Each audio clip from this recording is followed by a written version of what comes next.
Hello students, my name is Devojit Shah and welcome to my YouTube channel Laws of Physics।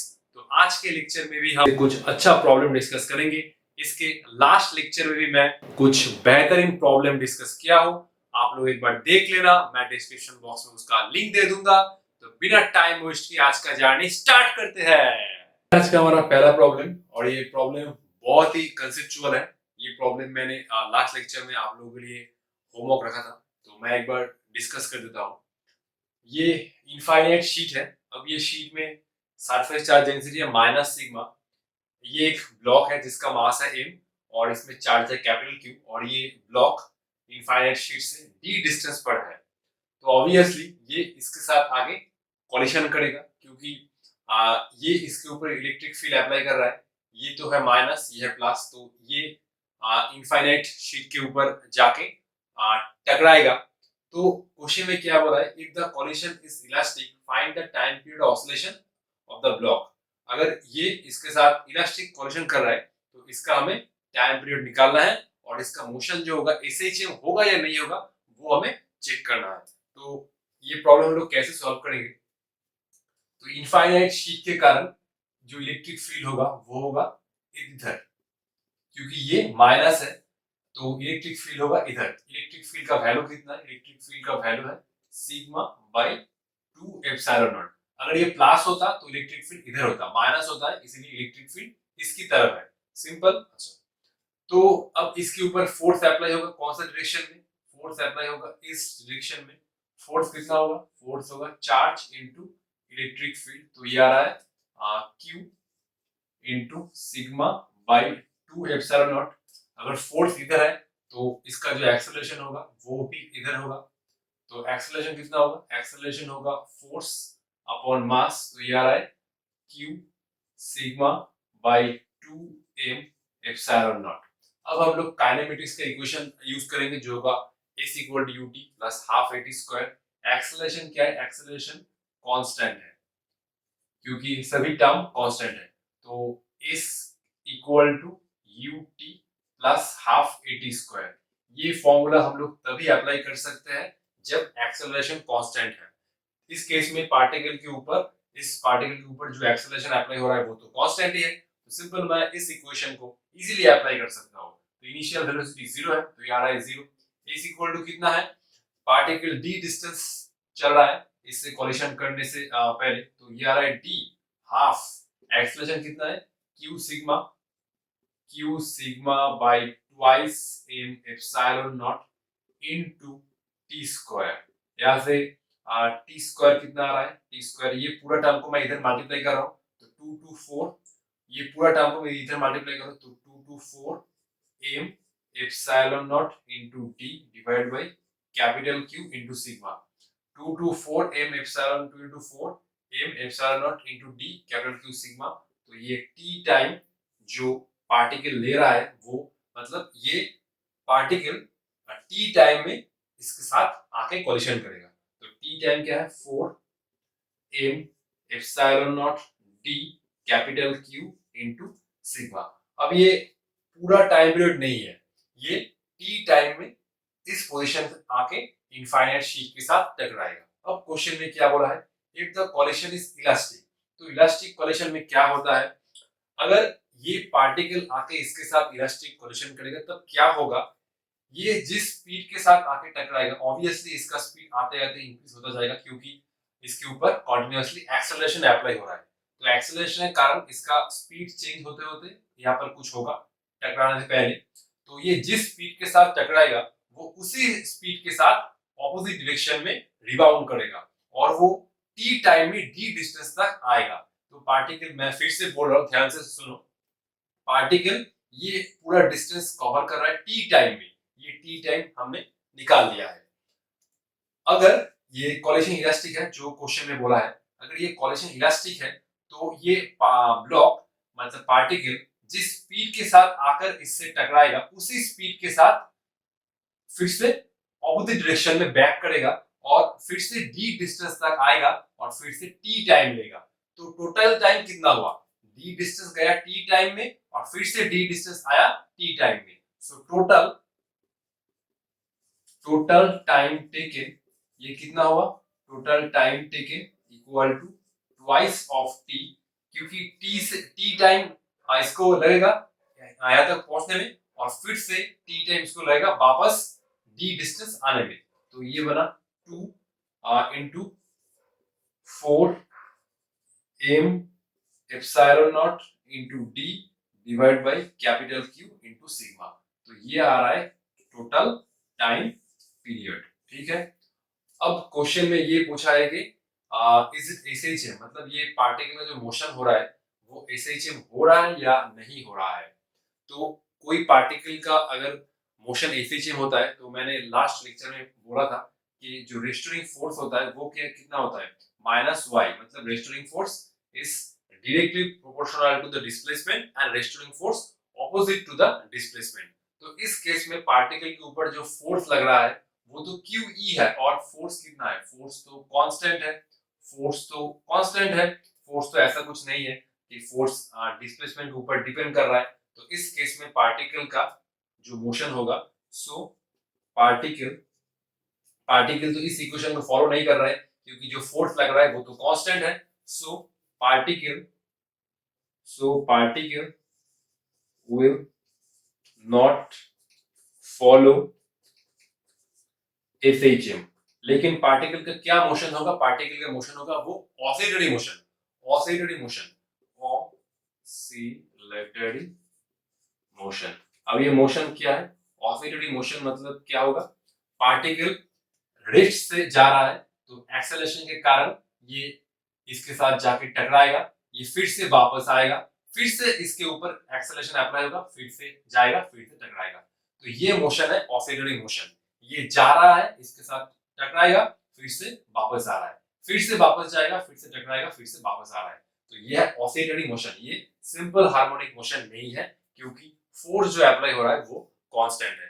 तो अब हम लोग next problem की तरफ चलते हैं। ये प्रॉब्लम बहुत ही अमेजिंग है, बहुत ही मुझे अच्छा लगा, आप लोग एक बार देख लीजिए ध्यान से। ये क्वेश्चन क्या है, ये तीनों है uniformly charge infinite plane sheet. एक में है चार्ज Q, दूसरे में -2Q, तीसरे में 3Q। अब इसमें सिग्मा का जो टर्म हमने सीखा था, sigma by 2 epsilon not, sigma नहीं है, सिर्फ इसमें चार्ज दिया हुआ है। तो सिग्मा क्या होता है, total charge by total upon area. इस सब का एरिया गिवन है E, plate area equal to A given है। तो इन चारों पॉइंट पर हमें नेट इलेक्ट्रिक फील्ड निकालना है, इलेक्ट्रिक फील्ड इंटेंसिटी। अब हमने ये कॉन्सेप्ट सीखा था कि अगर किसी प्लेट का सरफेस चार्ज डेंसिटी है प्लस सिग्मा, तो इलेक्ट्रिक फील्ड इसमें दूर जाता है। ठीक है, और इलेक्ट्रिक फील्ड का वैल्यू कितना होता है, इलेक्ट्रिक फील्ड का वैल्यू है सिग्मा अपॉन 2 एप्सिलॉन नॉट। और सेम ही कांसेप्ट होगा अगर किसी uniformly charge infinite plane sheet का जो सरफेस चार्ज डेंसिटी अगर वो माइनस सिग्मा होता है, इक्वेशन मतलब ये वैल्यू तो सेम ही रहेगा, जस्ट डायरेक्शन पलट जाएगा। अगर ये नेगेटिव सिग्मा हुआ तो ये इलेक्ट्रिक फील्ड इसकी तरफ होगा, अगर ये प्लस सिग्मा है इलेक्ट्रिक फील्ड इससे दूर जाता हुआ दोनों ही रीजन में। अगर ये माइनस सिग्मा होता है तो इलेक्ट्रिक फील्ड दोनों रीजन में इसकी तरफ ही होगा, और वैल्यू तो सेम ही होगा, सिग्मा बाय 2 एप्सिलॉन नॉट। इसी कांसेप्ट को हमें इस प्रॉब्लम में अप्लाई करना है। तो मैं एक काम करता हूं, मैं इस प्लेट को 1 मान लेता हूं, इस प्लेट को मैं नंबर 2 मान लेता हूं, और इस प्लेट को मैं 3 मान लेता हूं। ठीक है, अच्छा। तो अब सिग्मा के साथ Q का क्या रिलेशन है, सिग्मा इक्वल टू होता है Q upon A, surface charge density equal to charge per unit area. तो अगर प्लेट में चार्ज पॉजिटिव है तो इलेक्ट्रिक फील्ड उससे दूर जाता हुआ दिखेगा, और अगर प्लेट में चार्ज है नेगेटिव तो इलेक्ट्रिक फील्ड उसकी तरफ होगा, जो हमने इस दो कॉन्सेप्ट में डिस्कस किया है। तो ये है प्लेट नंबर 1, ये है प्लेट नंबर 2, और ये है प्लेट नंबर 3। तो इसमें चार्ज है पॉजिटिव, तो ऑब्वियसली इसके कारण जो इलेक्ट्रिक फील्ड होगा वो हम लोग E1 से डिनोट करेंगे, इसके कारण जो इलेक्ट्रिक फील्ड होगा वो हम लोग E2 से डिनोट करेंगे, और इसके कारण जो इलेक्ट्रिक फील्ड होगा प्लेट 3 उसको हम लोग E3 से डिनोट करेंगे। तो हम लोग जस्ट अभी इस प्लेट को फॉलो कर रहे हैं। तो इस प्लेट के कारण इलेक्ट्रिक फील्ड हम लोग 4 रीजन में सिर्फ डायरेक्शन लिख रहे हैं। ठीक है, तो ये प्लेट का चार्ज है पॉजिटिव, तो इस प्लेट के कारण इलेक्ट्रिक फील्ड इस रीजन में क्या होगा, इधर E1 प्लेट से बाहर जाता हुआ, इसमें भी क्या होगा E1 इस रीजन में भी इधर, मतलब प्लेट से बाहर जा रहा है, सिंपल प्लेट से बाहर जा रहा है। ये प्लेट का चार्ज पॉजिटिव है तो इसलिए इलेक्ट्रिक फील्ड इससे बाहर जाता हुआ इस रीजन में इधर इस रीजन में इधर, इस रीजन में इधर, इस रीजन में इधर, ठीक है, बहुत ही सिंपल है। इस प्लेट का चार्ज है नेगेटिव और इस प्लेट के कारण इलेक्ट्रिक फील्ड है E2, मैं मान रहा हूँ। तो ऑब्वियसली इसके कारण, मतलब इस प्लेट के कारण इलेक्ट्रिक फील्ड कौन सी डायरेक्शन में होगा, इस प्लेट की तरफ होगा। तो ये हुआ E2, ये हुआ E2, ये हुआ E2, ठीक है। तो ये प्लेट में चार्ज है नेगेटिव, तो इसके कारण इलेक्ट्रिक फील्ड इसकी तरफ ही होगा। तो ये हुआ E2। ये चारों रीजन में E1 E2 का डायरेक्शन मैंने शो कर दिया, और एक बच गया प्लेट नंबर 3 जिसमें चार्ज है नेगेटिव, और इस प्लेट के कारण भी इलेक्ट्रिक फील्ड इससे दूर जाता हुआ दिखेगा। तो इससे तो इसमें चार्ज है पॉजिटिव, तो इस रीजन में इलेक्ट्रिक फील्ड होगा E3, इससे दूर जाता हुआ दिखेगा E3, E3, E3। बहुत ही सिंपल है। अगर अगर प्लेट में चार्ज है पॉजिटिव तो उसके कारण इलेक्ट्रिक फील्ड उससे दूर जाता हुआ दिखेगा, अगर प्लेट में चार्ज है नेगेटिव तो इलेक्ट्रिक फील्ड उसकी तरफ होगा। बहुत ही सिंपल है। अब हमें एक एक करके एक एक रीजन को एनालाइज करना होगा। सबसे पहले हम लोग E1, E2 और E3 का मैग्नीट्यूड लिख लेते हैं। E1 कितना बना, E1 बना कोई प्लेट में अगर सिग्मा चार्ज डेंसिटी है तो इलेक्ट्रिक फील्ड इन जनरल कितना आता है, ये तो हमने लास्ट क्लास में सीखा था, सिग्मा इक्वल टू 2 एप्सिलॉन। अगर इसी को मैं इन टर्म्स ऑफ चार्ज लिखता हूं तो हम लोग क्या लिख सकते हैं, Q upon twice A epsilon naught. तो ये तो हमने लास्ट क्लास में सीखा था, यूनिफॉर्मली चार्ज इनफाइनाइट प्लेट्स के कारण इलेक्ट्रिक फील्ड होता है सिग्मा अपॉन 2 एप्सिलॉन नॉट। तो सिग्मा को मैं इन टर्म्स ऑफ चार्ज लिख रहा हूं, तो सिग्मा आता है Q बाय 2 एप्सिलॉन नॉट। तो E1 कितना आ रहा है, E1 आ रहा है तो चार्ज अपॉन 2 एप्सिलॉन नॉट। तो E1 इस प्लेट के कारण इलेक्ट्रिक फील्ड, तो ये आ रहा है Q upon twice A epsilon not, क्योंकि हर एक प्लेट का तो एरिया है ए। इस प्लेट के कारण इलेक्ट्रिक फील्ड है E1, तो E1 का मैग्नीट्यूड है ये। अब E2 कितना है, E2 मतलब सेकंड प्लेट के कारण इलेक्ट्रिक फील्ड, तो इसमें चार्ज है 2Q। अब -2Q मत लिख देना, माइनस का कंट्रीब्यूशन हम लोग ऑलरेडी डायरेक्शन में ले चुके हैं, सिर्फ मैग्नीट्यूड लिखना, twice Q by twice epsilon naught. और ये E3 कितना बन रहा है, E3 मतलब प्लेट 3 की वजह से 3Q upon twice A epsilon naught. तो ये बन गया E1 E2 E3 का वैल्यू। अब हम लोग ए पॉइंट में इलेक्ट्रिक फील्ड देख रहे हैं। For a point, A point में इलेक्ट्रिक फील्ड क्या है, ए पॉइंट में इलेक्ट्रिक फील्ड ध्यान से देखो, E1 और E3 सेम डायरेक्शन में है लेकिन E2 ऑपोजिट डायरेक्शन में है। तो ए पॉइंट पर जो इलेक्ट्रिक फील्ड होगा वो हम लोग ऐसे लिख रहे हैं, E1 और E3 को ऐड कर दो, E1 प्लस E3 को ऐड कर दो और E2 को सबट्रैक्ट कर दो। E1 E3 सेम डायरेक्शन में इसलिए मैं ऐड कर दिया, और E2 ऑपोजिट डायरेक्शन में है, तो E1 E3 ऐड करने से कितना आएगा, सबके डिनोमिनेटर तो सेम ही है, E1 E3 ऐड करने से 3 + 1 4Q, 4Q divide by twice A epsilon naught minus 2Q divide by twice A epsilon naught. तो ये आ रहा है twice Q by twice A epsilon naught, तो ये बन रहा Q by A epsilon not.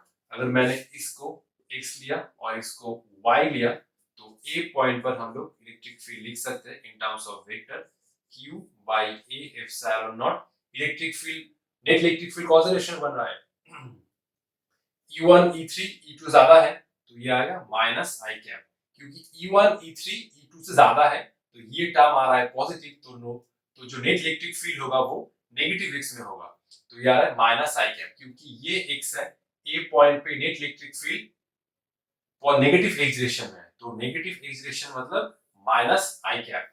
मैं बोर्ड को थोड़ा इरेज कर लेता हूं, आप लोग एक बार देख लीजिए। जो B पॉइंट पर नेट इलेक्ट्रिक फील्ड होगा वो कितना होगा, B पॉइंट पर ध्यान से देखो, यहाँ पर E1 और E2 ऐड हो रहा है लेकिन E3 ऑपोजिट डायरेक्शन में है, तो EB हम लोग लिख सकते हैं क्या, EB मतलब B पॉइंट पर नेट इलेक्ट्रिक फील्ड E1 और E2 सेम डायरेक्शन में है, तो ये आएगा E1 plus E2 minus E3।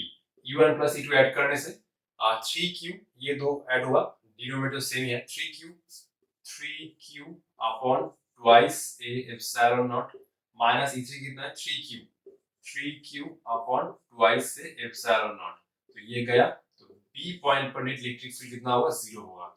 मैं C पॉइंट की तरफ चलता हूं, तो C पॉइंट पर नेट इलेक्ट्रिक फील्ड कितना होगा, ध्यान से देखो, यहाँ पर E3 और E2 सेम डायरेक्शन में है लेकिन E1 ऑपोजिट डायरेक्शन में है, तो E3 और E2 को मैं ऐड कर रहा हूं, E2 plus E3 minus of E1, E2 और E3 ऐड करने से कितना मिलेगा, 3q plus 2q 5q upon twice A epsilon naught minus E1 कितना बन रहा है q upon twice A epsilon not, ये बना 4q upon twice A epsilon not, 2 से 2 गया तो ये बचा twice q by A epsilon not. अब इसका डायरेक्शन क्या होगा, E2 प्लस E3 E1 से ज्यादा है तो obviously net electric field E2 के डायरेक्शन में होगा। E2 और E3 मतलब E2 और E3 सेम डायरेक्शन में है, E2 और E3 E1 से ज्यादा है तो जो नेट इलेक्ट्रिक फील्ड होगा वो नेगेटिव एक्स में होगा, वो नेगेटिव एक्स में होगा। तो EC कितना आ रहा है minus 2q upon A epsilon naught into I cap. बहुत ही सिंपल है। EC का जो डायरेक्शन होगा वो E2 और E3 की डायरेक्शन में ही होगा क्योंकि E2 और E3 ये दो मिलके E1 से ज्यादा है तो net electric field negative x में होगा, तो नेगेटिव एक्स मतलब माइनस आई कैप। लास्ट एक बचा जो D पॉइंट पर इलेक्ट्रिक फील्ड है, मैं इसको थोड़ा इरेज कर देता हूं। तो आप लोग एक बार ट्राई कीजिए, बहुत ही सिंपल है, सिर्फ कॉन्सेप्ट लगाओ और वैल्यू और डायरेक्शन निकाल लो। तो E2 ऑप्शन हाँ डी, तो डी पॉइंट पर देखो, डी पॉइंट पर E1 और E3 सेम डायरेक्शन में है, E2 ऑपोजिट डायरेक्शन में है तो ED क्या मिलेगा E1 plus E3 same direction में है, E1 और E3 सेम डायरेक्शन में है लेकिन E2 ऑपोजिट डायरेक्शन में है तो ये बचा E2। मैं इसको डायरेक्ट कर रहा हूँ, ठीक है। E1 और E3 ऐड करने से कितना मिलेगा 3q plus q 4q minus 2q तो ये बचा 2q डिवाइड बाय ट्वाइस से epsilon not. E1 plus E3 q plus 3q 4q minus 2q 2q, तो ये 2 गया, ये आ रहा है q by a epsilon not. So ED, अब ED कौन सा डायरेक्शन में होगा, देखो E1 और E1 और E3 मिलके E2 ज्यादा है तो obviously net electric field E1 के डायरेक्शन में होगा, E1 और E3 के, तो E1 और E3 एक डायरेक्शन में है तो ये आएगा पॉजिटिव एक्स में। क्योंकि एक बार ध्यान से देख लो, क्योंकि E1 और E3 E2 ज्यादा है तो ऑब्वियसली जो नेट इलेक्ट्रिक फील्ड होगा वो E1 और या E3 के डायरेक्शन में ही होगा, तो ये हुआ पॉजिटिव एक्स, इसलिए आई कैप। अब हम लोग कुछ नेक्स्ट प्रॉब्लम की तरफ चलते हैं, आप लोग एक बार देख लीजिए। तो ये हमारा थर्ड प्रॉब्लम आज का। एक्चुअली मेरा ये चैनल का मोटिव ही है कि मैं आप लोगों को बहुत सारा न्यूमेरिकल प्रोवाइड कर सकूं। मैं ट्यूशन पढ़ाता हूँ तो काफ़ी स्टूडेंट को ये दिक्कत आता है कि न्यूमेरिकल समझ में नहीं आ रहा है, कैसे न्यूमेरिकल को अप्रोच किया जाए, तो इसीलिए मैंने ये चैनल बनाया कि बहुत सारे स्टूडेंट तक ये वीडियो पहुंचे और हर एक स्टूडेंट हर एक न्यूमेरिकल में अपना जो स्ट्रेंथ है वो बना पाए। तो आइए देखते हैं। ये तीनों uniformly charge infinite plane sheet है। एक में जो सरफेस चार्ज डेंसिटी है 2 सिग्मा, एक में -2 सिग्मा और तीसरे में माइनस सिग्मा। ये है 1 नंबर रीजन, ये है 2 नंबर, ये 3 नंबर, ये 4 नंबर रीजन। हर एक प्लेट का जो एरिया है वो है ए, हर एक प्लेट का जो एरिया है वो ए है, हर एक प्लेट का एरिया है ए। तो electric field in region 2 is given by 1 sigma by 2 epsilon naught और हमें x का वैल्यू निकालना है। ये प्रॉब्लम तो आप लोग खुद से ट्राई कर सकते हैं, तो मैं आप लोगों को टाइम देता हूं।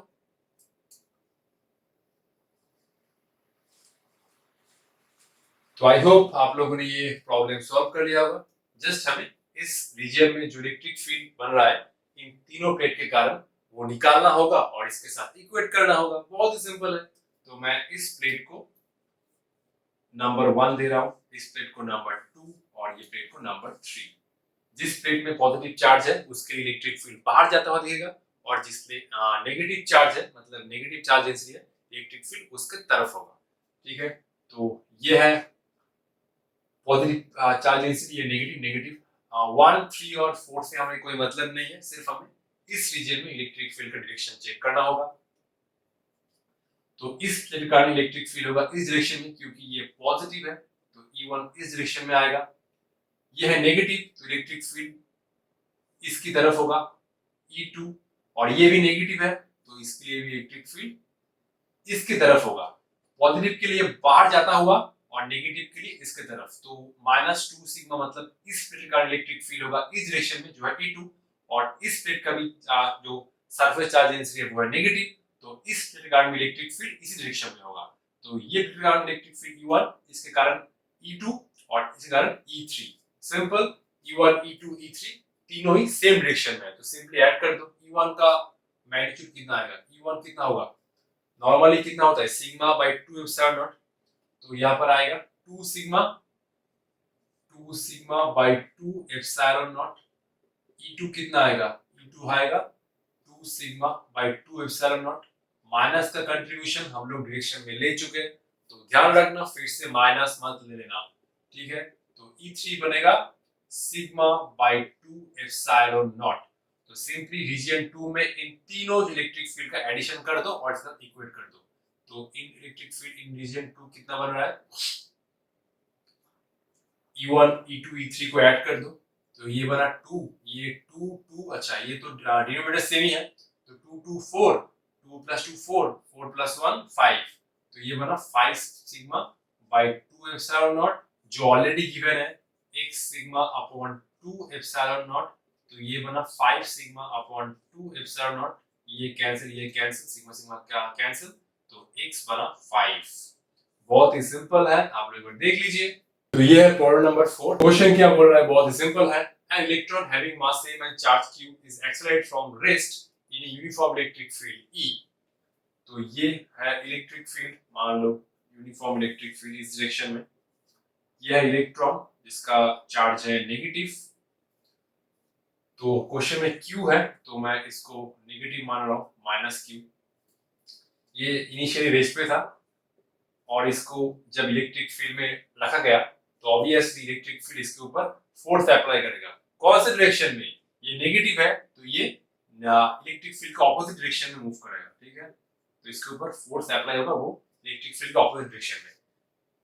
The velocity acquired by it as it travels a distance l, मतलब l लेंथ जाने पर इसका वेलोसिटी क्या होगा इन चारों ऑप्शन में से। तो हम इसे वर्क एनर्जी थ्योरम से डील कर सकते हैं। वर्क एनर्जी थ्योरम क्लास 11 में था, चिंता करने का जरूरत नहीं है, मैं एक्सप्लेन कर रहा हूं। वर्क एनर्जी थ्योरम क्या था, वर्क एनर्जी थ्योरम क्या था, work done by all forces equal to change in kinetic energy. So यहाँ पर कौन सा फोर्स है, यहाँ पर इलेक्ट्रोस्टैटिक फोर्स, इलेक्ट्रिक फील्ड के कारण इसके ऊपर फोर्स लगेगा। इलेक्ट्रिक फील्ड के कारण इसके ऊपर जो फोर्स लगेगा वो कितना होगा, F इक्वल टू कितना बनेगा, Q इंटू E। नेगेटिव मत लेना क्योंकि मैं डायरेक्शन में इसको अकाउंट कर चुका हूँ। तो F इक्वल टू QE आएगा। एक्सेलरेशन कितना होगा, अच्छा इस केस में हम लोग एक्सेलरेशन का जरूरत होगा, एक्सेलरेशन का जरूरत नहीं होगा शायद। तो F इक्वल टू QE है, ठीक है। अब फोर्स भी इधर है और डिस्प्लेसमेंट भी इधर है। मान लो जब ये पार्टिकल चलते चलते यहाँ से L डिस्टेंस तक आया, तब इसका वेलोसिटी क्या होगा, मतलब स्पीड क्या होगा। ये इनिशियल रेंज पे था तो एक्सेलरेशन कारण ये इलेक्ट्रिक फील्ड के ऑपोजिट डायरेक्शन में मूव करेगा। ये चलते चलते कुछ l लेंथ आया तो इसका स्पीड क्या होगा, the velocity acquired by it as it travels a distance l। तो फोर्स भी इधर है और डिस्प्लेसमेंट भी इधर है, तो मैं लिख सकता हूं F dot l change in kinetic energy half mv² minus 0। Particle तो इनिशियल रेंज पे था तो FL के बीच में एंगल कितना है, फोर्स और डिस्प्लेसमेंट, ये तो सेम ही मतलब 0 है क्योंकि फोर्स भी डायरेक्शन में है, लेंथ का मतलब जो पार्टिकल ने डिस्टेंस ट्रैवल किया वो भी सेम डायरेक्शन में है। तो FL cos ऑफ 0 डिग्री, ये आ रहा है half into n into v²। अब F कितना है, QE है, L तो L ही है, m v² बाय 2। तो यहाँ से मैं क्या कर रहा हूँ, 2 को ऊपर ले जा रहा हूँ और इनको नीचे ले रहा हूँ। तो v² कितना बना, ट्वाइस QEL बाय m।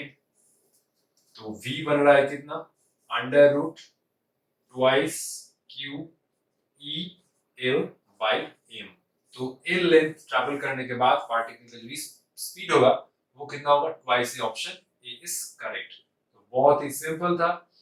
तो हम लोग नेक्स्ट प्रॉब्लम की तरफ चलते हैं। इस टाइप के प्रॉब्लम में हम लोग वर्क एनर्जी थ्योरम से इजीली डील कर सकते हैं।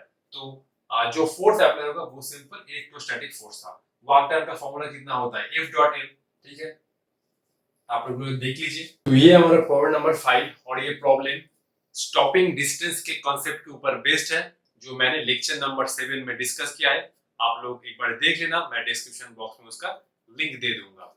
तो क्वेश्चन क्या बोल रहा है, ए particle having mass m and charge q is thrown with a speed u against uniform electric field E, how much distance will it travel before coming to rest? तो ये है यूनिफॉर्म इलेक्ट्रिक फील्ड E। इस direction में मैं मान रहा हूँ कोई एक चार्ज पार्टिकल है जिसका चार्ज है q। तो इस q को कुछ इनिशियल स्पीड u के साथ इलेक्ट्रिक फील्ड के ऑपोजिट डायरेक्शन में फेंका गया है। ठीक है, ये चार्ज पार्टिकल को कुछ इनिशियल स्पीड के साथ इलेक्ट्रिक फील्ड के ऑपोजिट डायरेक्शन में फेंका गया है। तो क्वेश्चन क्या बोल रहा है, ये पार्टिकल कौन से डिस्टेंस पर जाके रुक जाएगा। तो ऑब्वियसली ये पार्टिकल कुछ डिस्टेंस ट्रैवल करने के बाद रुक जाएगा, क्योंकि इसका इनिशियल वेलोसिटी है इलेक्ट्रिक फील्ड के ऑपोजिट डायरेक्शन में, और इलेक्ट्रिक फील्ड इसके ऊपर जो फोर्स लगाएगा वो इसके इनिशियल स्पीड के ऑपोजिट होगा। तो फोर्स कितना बन रहा है, फोर्स बन रहा है Q इंटू E। तो हमें सिर्फ स्टॉपिंग डिस्टेंस निकालना था, स्टॉपिंग डिस्टेंस को मैं x मान रहा हूँ। तो जो स्टॉपिंग डिस्टेंस होगा वो हमने ऑलरेडी डिस्कस किया है। स्टॉपिंग डिस्टेंस का शॉर्टकट फॉर्मूला क्या है, शॉर्टकट फॉर्मूला है initial kinetic energy divided by retarding force. Retarding force कौन सा है, रिटार्डिंग फोर्स है force due to electric field. जब पार्टिकल इलेक्ट्रिक फील्ड के ऑपोजिट डायरेक्शन में मूव कर रहा होगा तो इलेक्ट्रिक फील्ड के कारण इसके ऊपर जो फोर्स होगा वो इस डायरेक्शन में अप्लाई होगा। तो ऑब्वियसली पार्टिकल कुछ दूर जाके फिर से रुक जाएगा। तो ये बना half mu² divided by QE। तो ये बना mu² बाय ट्वाइस QE। तो ये है option A.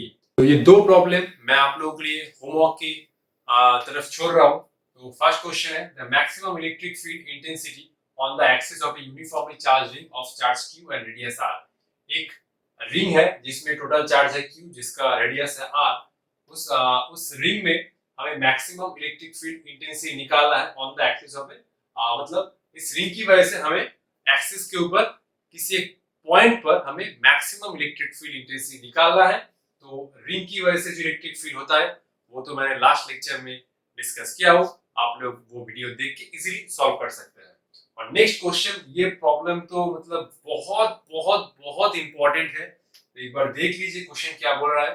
An infinite number of point charges each carrying 1 microcoulomb charge and placed along y axis at y equal to 1 meter, 2 meter, 4 meter, 8 meter, etc. The total force on a 1 coulomb point charge placed at the origin is x equal to 10 to the power 3 newton, the value of x to the nearest integer। इन दो problem को solve करने के लिए थोड़ा दिमाग लगाना पड़ेगा। I hope आप सभी लोग कर पाएंगे इन दोनों प्रॉब्लम को। तो मिलते हैं नेक्स्ट वीडियो में, तब तक आप लोग पढ़ाई करते रहे। All the best.